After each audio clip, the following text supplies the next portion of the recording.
നമ്മളിൽ പലരും പാരൻറ്റിങ് എന്താണെന്നറിയാതെയാണ് ആ ഒരു ഉത്തരവാദിത്വത്തിലേക്ക് കടക്കുന്നതല്ലേ. മിക്കവാറും നമ്മുടെ ആദ്യത്തെ കുട്ടിയാകും അതിൻ്റെ എല്ലാ നെഗറ്റീവ് സൈഡ്സും അനുഭവിക്കേണ്ടി വരിക.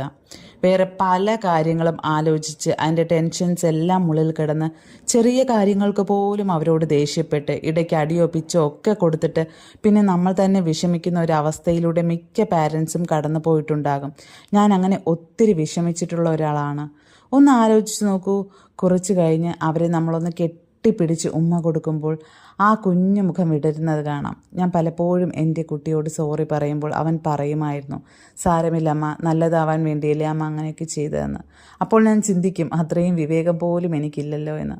പലപ്പോഴും ആ കുഞ്ഞു മനസ്സ് ചിന്തിച്ചിട്ടുണ്ടാകില്ലേ, എന്തിനാണ് എന്നോട് ഇത്രയും ദേഷ്യപ്പെടുന്നതെന്ന്.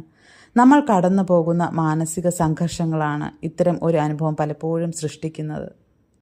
ശരീരത്തിന് അസുഖം വരുമ്പോൾ നമ്മൾ ഓടി ഡോക്ടറിനെ കാണാൻ പോകുമല്ലേ. പക്ഷേ മനസ്സിന് എന്തെങ്കിലും അസ്വസ്ഥതകൾ വരുമ്പോൾ നിരാശയും വിഷമവും അവസാനം പൊട്ടിത്തെറിയിലും ആകും അത് അവസാനിക്കുക. ആ ഒരു സാഹചര്യം ഉണ്ടാകുന്നതിന് മുന്നേ തന്നെ മനസ്സിൻ്റെ ആരോഗ്യം വീണ്ടെടുക്കാൻ വേണ്ട കാര്യങ്ങൾ നമ്മൾ ചെയ്യണം എന്നുള്ളതാണ്. അതിന് നമുക്ക് അതിൻ്റേതായ വിദഗ്ധരുടെ ഹെൽപ്പ് വേണമെങ്കിൽ അത് തേടുക തന്നെ വേണം. അതിന് ഒരു മടിയും നാണക്കേടും വിചാരിക്കരുത്. കുഞ്ഞു കുഞ്ഞു പ്രാക്ടീസുകളിലൂടെ തന്നെ നമുക്ക് പല പ്രശ്നങ്ങളും മാറ്റാൻ കഴിയുമെന്ന് പലർക്കും അറിയില്ല. ഏറ്റവും ആദ്യം ശ്രദ്ധിക്കേണ്ട കാര്യം നമ്മൾ നമ്മളെ തന്നെ അതിമനോഹരമായി സ്നേഹിക്കുക, ഇഷ്ടപ്പെടുക എന്നുള്ളതാണ്.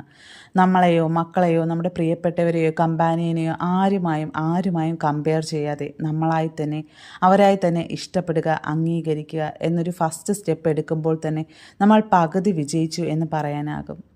എനിക്കിനിയും ഒരുപാട് കാര്യങ്ങൾ നിങ്ങളുമായി ഷെയർ ചെയ്യാനുണ്ട്. ഞാൻ ഇനിയും വരും. Thank you so much.